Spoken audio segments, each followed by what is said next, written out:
the candlelight. He raised the pewter goblet to the moon and took a long drink. My heart raced as he passed it to me, and I hesitantly lifted my veil from over my mouth. My hand was shaking, so the dark liquid wavered in the goblet. "Maybe you aren't," Alexander started and put his hand over the glass. "I am," I argued defiantly. I pulled the goblet back and gulped the sweet, thick liquid. I began to feel lightheaded. The fog thickened around us. I could barely see Alexander's silhouette as he replaced the goblet on the coffin and then turned to me.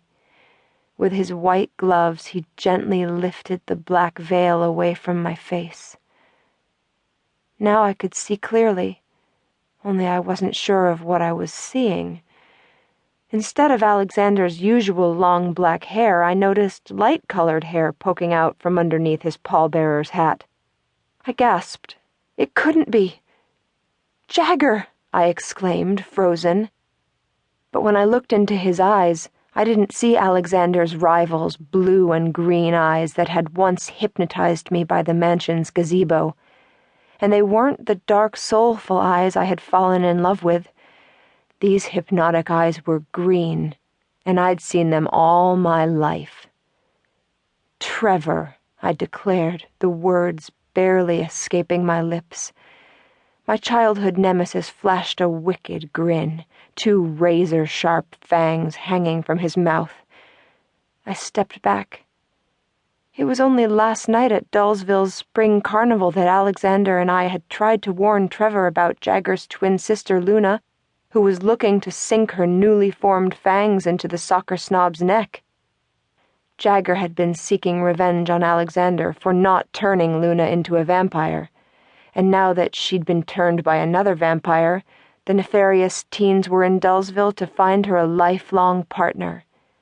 But Trevor had failed to heed our warning. When Alexander and I arrived outside the funhouse and searched through the carnival, Trevor was gone. Only now my nemesis had found me. I tried to run, but Trevor grabbed my hand as I pulled away. "I've got you now, monster girl, forever." He licked his lips and leaned into my neck. I looked around for anything to help my escape, but when I reached out for the candelabra, I felt dizzy. Suddenly, Trevor's mouth was on my neck. "Get off," I cried. "Let go of me." He pulled me into him with the force of a whole soccer team. I wedged my boot between us, and with all my strength, I managed to push him away.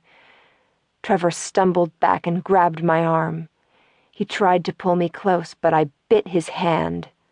I broke free as he stood up confidently and grinned a wicked smile. Blood began to drip from the corner of his mouth. I reached for my neck.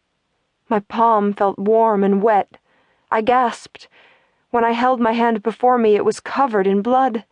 "No!" I cried. Just then I saw a confused Alexander, also sporting a gray pallbearer's uniform, running up the cemetery aisle. I turned to Trevor, who just stood and smiled. "Not you! Not for an eternity!" I yelled. I sat up, screaming so hard my throat hurt. I opened my eyes to darkness. I could hardly breathe. Where was I? In a coffin? A tomb? An empty grave? Soft material covered my legs, but my eyes couldn't adjust to my surroundings. I figured I must be wrapped in a burial shroud. My heart was throbbing, my skin perspiring, my mouth dry. Flashing blood-red numbers caught my eye. 2:15 a.m. I breathed a sigh of relief.